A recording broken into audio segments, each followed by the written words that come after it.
ओम शांति। 8 दिसंबर 2025 बाबा के महावाक्य। मीठे बच्चे, जब तक जीना है बाप को याद करना है।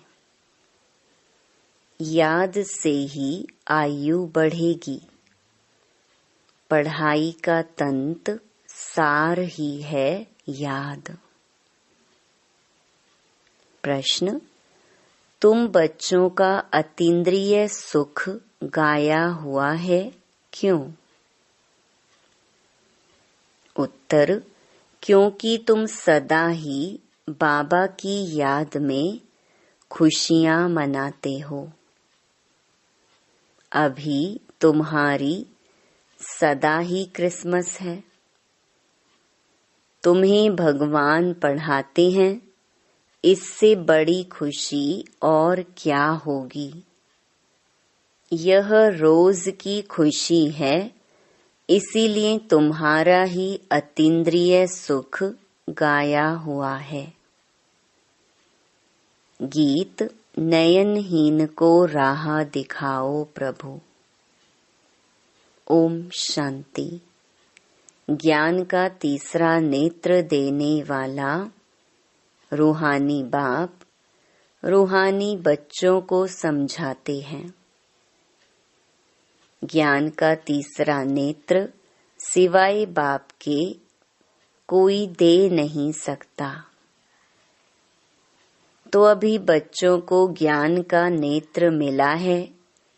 अभी बाप ने समझाया है कि भक्ति मार्ग है ही अंधियारा मार्ग। जैसे रात में सोझरा नहीं होता है तो मनुष्य धक्के खाते हैं। गाया भी जाता है, ब्रह्मा की रात ब्रह्मा का दिन। सतयुग में यह नहीं कहेंगे कि हमको राह बताओ, क्योंकि अभी तुमको राह मिल रही है।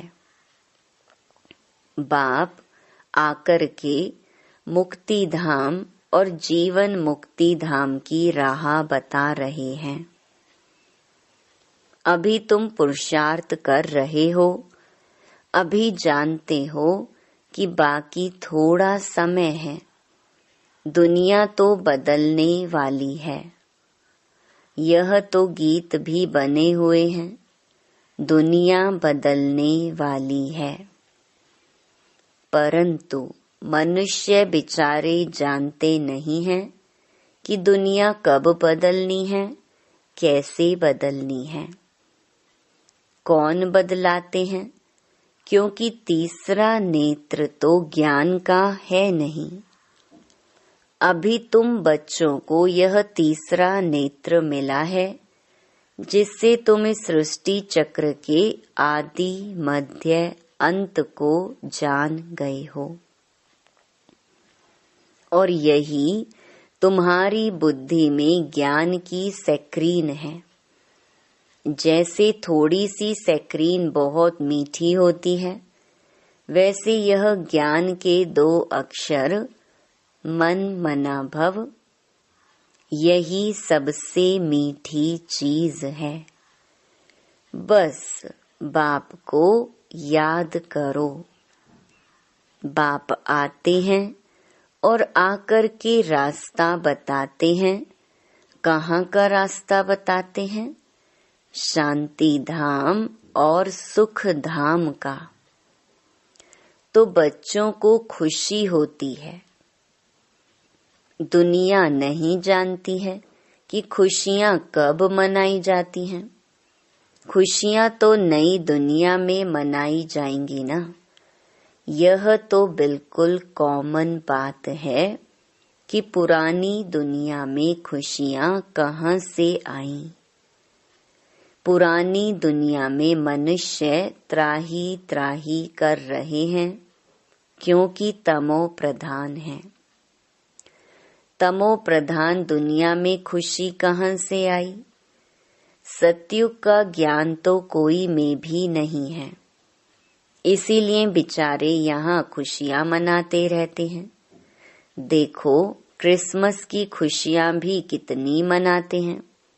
बाबा तो कहते हैं कि अगर खुशियों की बात पूछनी हो तो गोप गोपियों से, मेरे बच्चों से पूछो, क्योंकि बाप बहुत सहज रास्ता बता रहे हैं। गृहस्थ व्यवहार में रहते हुए, अपने धंधे धोरी का कर्तव्य करते हुए कमल फूल के समान रहो और मुझे याद करो। जैसे आशिक माशूक होते हैं ना, वह भी धंधा धोरी करते एक दो को याद करते रहते हैं। उनको साक्षात्कार भी होते हैं, जैसे लैला मजनू, हीरा रांझा। वो विकार के लिए एक दो के आशिक नहीं होते हैं। उनका प्यार गाया हुआ है, उसमें एक दो के आशिक होते हैं, लेकिन यहाँ वह बात नहीं है। यहाँ तो तुम जन्म जन्मांतर उस माशूक के आशिक ही रहे हो। वह माशूक तुम्हारा आशिक नहीं है। तुम उनको बुलाते हो यहाँ आने के लिए। हे भगवान, नयनहीन को आकर के राह बताओ। तुमने आधा कल्प बुलाया है। जब दुख ज्यादा होता है तो जास्ती बुलाते हैं। जास्ती दुख में जास्ती सिमरन करने वाले भी होते हैं।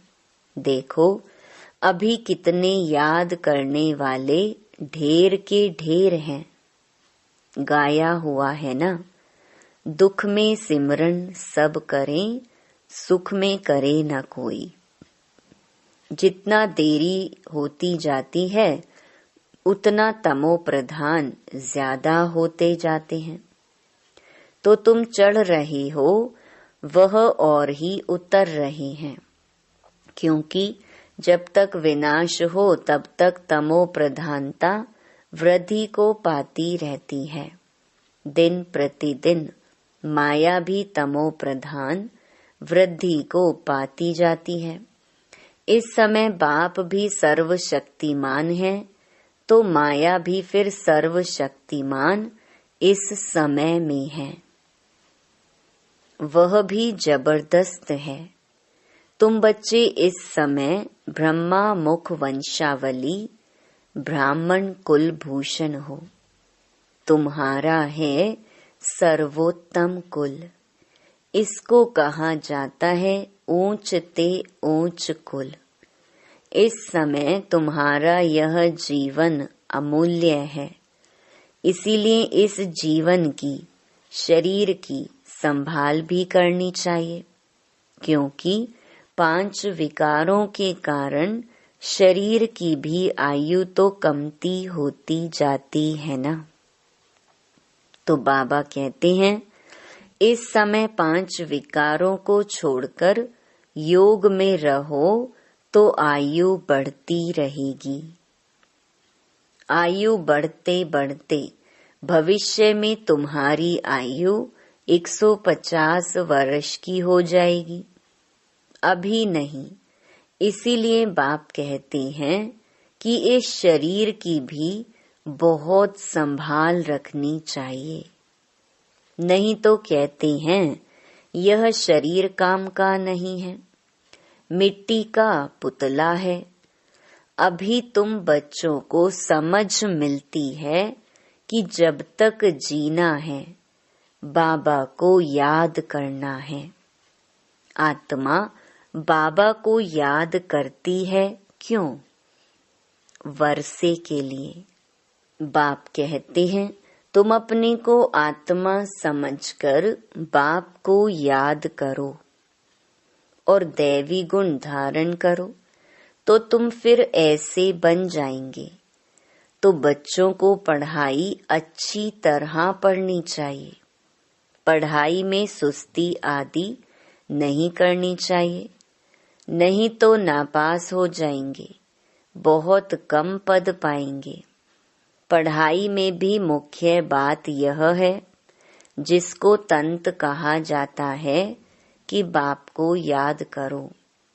जब प्रदर्शनी में या सेंटर पर कोई भी आते हैं तो उनको पहले पहले यह समझाओ कि बाबा को याद करो, क्योंकि वह ऊंच ते ऊंच है, तो ऊंचे ते ऊंचे को ही याद करना चाहिए, उनसे कम को थोड़े ही याद करना चाहिए। कहते हैं ऊंचे से ऊंचा भगवान। भगवान ही तो नई दुनिया की स्थापना करने वाले हैं। देखो, बाप भी कहते हैं नई दुनिया की स्थापना मैं करता हूँ, इसीलिए तुम मुझे याद करो तो तुम्हारे पाप कट जाएं।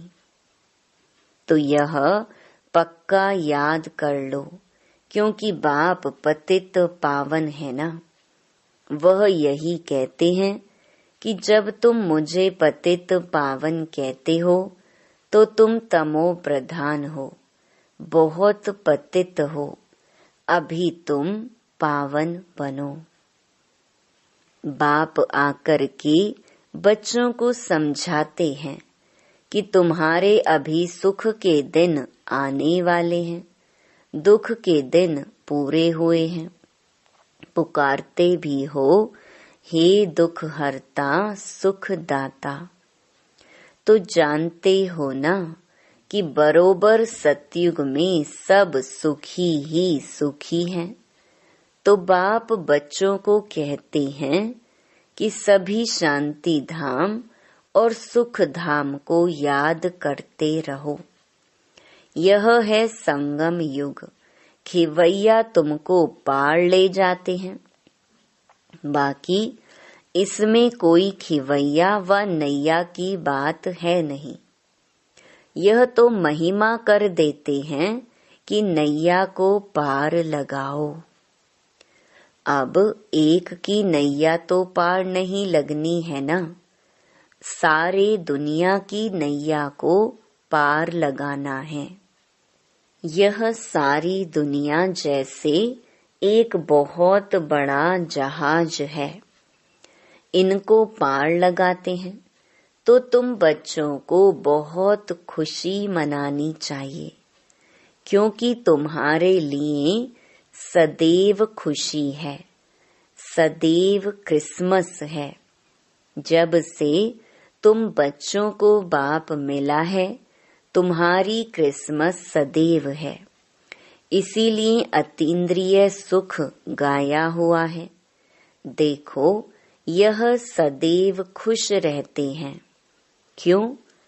अरे, बेहद का बाप मिला है, वह हमको पढ़ा रहे हैं, तो यह रोज की खुशी होनी चाहिए ना। बेहद का बाप पढ़ा रहे हैं, वाह! कभी कोई ने सुना? गीता में भी भगवानुवाच है कि मैं तुमको राजयोग सिखलाता हूँ। जैसे वह लोग बैरिस्ट्री योग, सर्जनरी योग सिखलाते हैं, मैं तुम रूहानी बच्चों को राजयोग सिखाता हूँ। तुम यहाँ आते हो तो बरोबर राजयोग सीखने आते हो ना। मूंझने की तो दरकार नहीं, तो राजयोग सीखकर पूरा करना चाहिए ना। भागंती तो नहीं होना चाहिए। पढ़ना भी है तो धारणा भी अच्छी करनी है। टीचर पढ़ाते हैं धारणा करने के लिए। हर एक की अपनी अपनी बुद्धि होती है, किसकी उत्तम, किसकी मध्यम, किसकी कनिष्ठ। तो अपने से पूछना चाहिए कि मैं उत्तम हूँ, मध्यम हूँ या कनिष्ठ हूँ। अपने को आपे ही परखना चाहिए कि मैं ऐसे ऊंचे ते ऊंचा इम्तिहान पास करके ऊंच पद पाने के लायक हूँ। मैं सर्विस करता हूँ। बाप कहते हैं बच्चे सर्विसेबल बनो, बाबा को फॉलो करो, क्योंकि मैं भी तो सर्विस करता हूँ ना।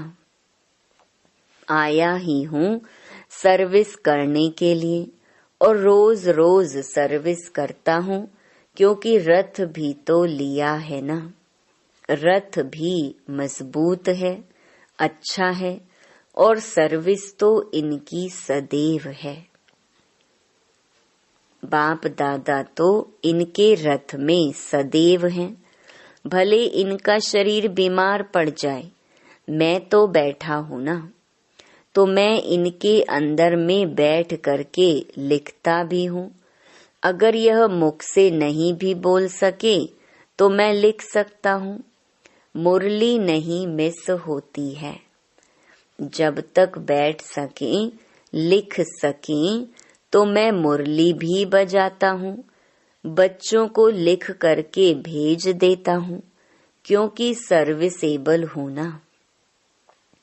तो बाप आकर के समझाते हैं कि तुम अपने को आत्मा समझ करके निश्चय बुद्धि हो करके सर्विस में लग जाओ। बाप की service on God fatherly service, जैसे वह लिखते हैं ऑन हिज मैजेस्टी सर्विस, तो तुम क्या कहेंगे? यह मैजेस्टी से भी ऊंची सर्विस है, क्योंकि मैजेस्टी माना महाराजा बनाते हैं। यह भी तुम समझ सकते हो कि बरोबर हम वर्ल्ड का मालिक बनते हैं। तुम बच्चों में जो अच्छी रीति पुरुषार्थ करते हैं, उनको ही महावीर कहा जाता है। तो यह जांच करनी होती है कि कौन महावीर हैं जो बाबा के डायरेक्शन पर चलते हैं। बाप समझाते हैं कि बच्चे अपने को आत्मा समझो, भाई भाई को देखो। बाप अपने को भाइयों का बाप समझते हैं और भाइयों को ही देखते हैं। सभी को तो नहीं देखेंगे। यह तो ज्ञान है कि शरीर बिगर तो कोई सुन ना सके, बोल ना सके। तुम तो जानते हो ना कि मैं भी यहाँ शरीर में आया हूँ। मैंने यह शरीर लोन लिया हुआ है। शरीर तो सबको है, शरीर के साथ ही आत्मा यहाँ पढ़ रही है। तो अभी आत्माओं को समझना चाहिए कि बाबा हमको पढ़ा रहे हैं। बाबा की बैठक कहाँ है? अकाल तख्त पर। बाबा ने समझाया है कि हरेक आत्मा अकाल मूरत है। वह कभी विनाश नहीं होती है, कभी भी जलती, कटती, डूबती नहीं है। छोटी बड़ी नहीं होती है। शरीर छोटा बड़ा होता है तो दुनिया में जो भी मनुष्य मात्र हैं, उनमें जो आत्माएं हैं, उनका तख्त यह भ्रकुटी है। शरीर भिन्न भिन्न है। किसका अकाल तख्त पुरुष का, किसका स्त्री का, किसका बच्चे का। तो जब भी किससे बात करो तो यही समझो कि हम आत्मा हैं। अपने भाई से बात करते हैं। बाप का पैगाम देते हैं कि शिव बाबा को याद करो, तो यह जो जंक लगी हुई है वह निकल जाए। जैसे सोने में अलॉय पड़ती है तो वैल्यू कम होती है, तो तुम्हारी भी वैल्यू कम हो गई है। अभी बिल्कुल ही वैल्यू लेस हो गए हैं। इसको देवाला भी कहा जाता है। भारत कितना धनवान था, अभी कर्जा उठाते रहते हैं। विनाश में तो सबका पैसा खत्म हो जाएगा, देने वाले, लेने वाले सभी खत्म हो जाएंगे। बाकी जो अविनाशी ज्ञान रतन लेने वाले हैं, वह फिर आकर अपना भाग्य लेंगे। अच्छा, मीठे मीठे सिकिलधे बच्चों प्रति मात पिता बाप दादा का याद प्यार और गुड मॉर्निंग। रूहानी बाप की रूहानी बच्चों को नमस्ते। धारणा के लिए मुख्य सार। पहला, बाप को फॉलो कर बाबा के समान सर्विसेबल बनना है। अपने को आपे ही परखना है कि मैं ऊंचे से ऊंचा इम्तिहान पास करके ऊंच पद पाने के लायक हूँ। दूसरा, बाबा के डायरेक्शन पर चलकर महावीर बनना है। जैसे बाबा आत्माओं को देखते हैं, आत्माओं को पढ़ाते हैं, ऐसे आत्मा भाई भाई को देखकर बात करनी है। वरदान, श्रेष्ठता के आधार पर समीपता द्वारा कल्प की श्रेष्ठ प्रालब्ध बनाने वाले विशेष पाठधारी भव। इस मर्जीवा जीवन में श्रेष्ठता का आधार दो बातें हैं। एक, सदा परोपकारी रहना। दो, बाल ब्रह्मचारी रहना। जो बच्चे इन दोनों बातों में आदि से अंत तक अखंड रहे हैं, किसी भी प्रकार की पवित्रता अर्थात स्वच्छता बार बार खंडित नहीं हुई है, तथा विश्व के प्रति और ब्राह्मण परिवार के प्रति जो सदा उपकारी हैं, ऐसे विशेष पाठधारी बाप दादा के सदा समीप रहते हैं और उनकी प्रालब्ध सारे कल्प के लिए श्रेष्ठ बन जाती है। स्लोगन, संकल्प व्यर्थ हैं तो दूसरे सब खजाने भी व्यर्थ हो जाते हैं। अव्यक्त इशारे। अब संपन्न व कर्मातीत बनने की धुन लगाओ। कर्मातीत स्थिति का अनुभव करने के लिए ज्ञान सुनने सुनाने के साथ अब ब्रह्मा बाप समान न्यारे अशरीरी बनने के अभ्यास पर विशेष अटेंशन दो। जैसे ब्रह्मा बाप ने साकार जीवन में कर्मातीत होने के पहले न्यारे और प्यारे रहने के अभ्यास का प्रत्यक्ष अनुभव कराया। सेवा को व कोई कर्म को छोड़ा नहीं, लेकिन न्यारे हो लास्ट दिन भी बच्चों की सेवा समाप्त की। ऐसे फॉलो फादर करो। अच्छा, ओम शांति।